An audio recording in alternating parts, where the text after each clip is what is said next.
আমাকে একটু পরামর্শ করার সুযোগ দাও, আমি একটু পরামর্শ করে দেখি মুসলমান হওয়া যায় কিনা।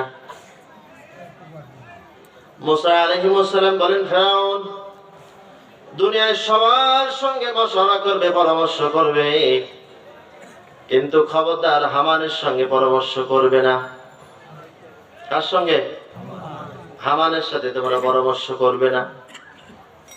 হামান হলো ফিরআউনের মন্ত্রী পরিষদের প্রধান।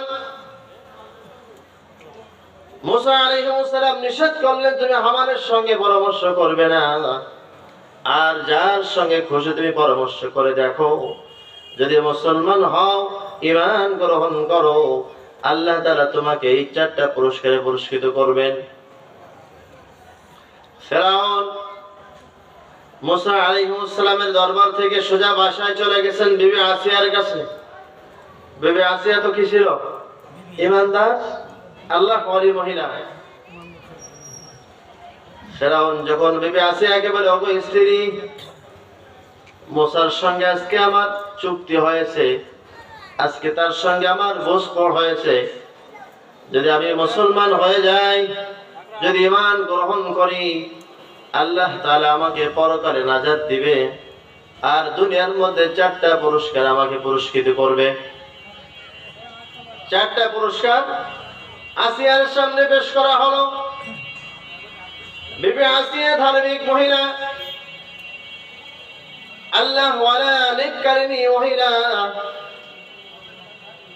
শোনা মাত্রই মহা খুশিতে বলেন, ওগো স্বামী, এই 4টা নিয়ামত যদি কেউ পায়, তো তার পৃথিবীতে আর কিছুই লাগে না।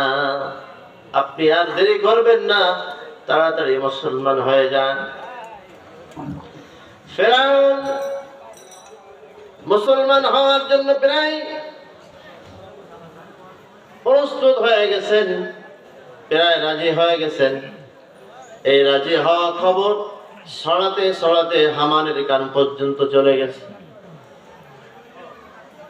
হামান যখন শুনছে ফিরআউন মুসলমান হয়ে যাচ্ছে, ঈমান আনতেছে, তাও মুসার খোদার উপরে,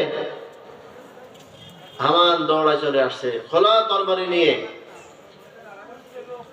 এনে মুসা আলাইহিস সালামকে ফিরআউনকে বলতেছে, ও ফিরআউন, শুনলাম তুমি নাকি মুসলমান হবে।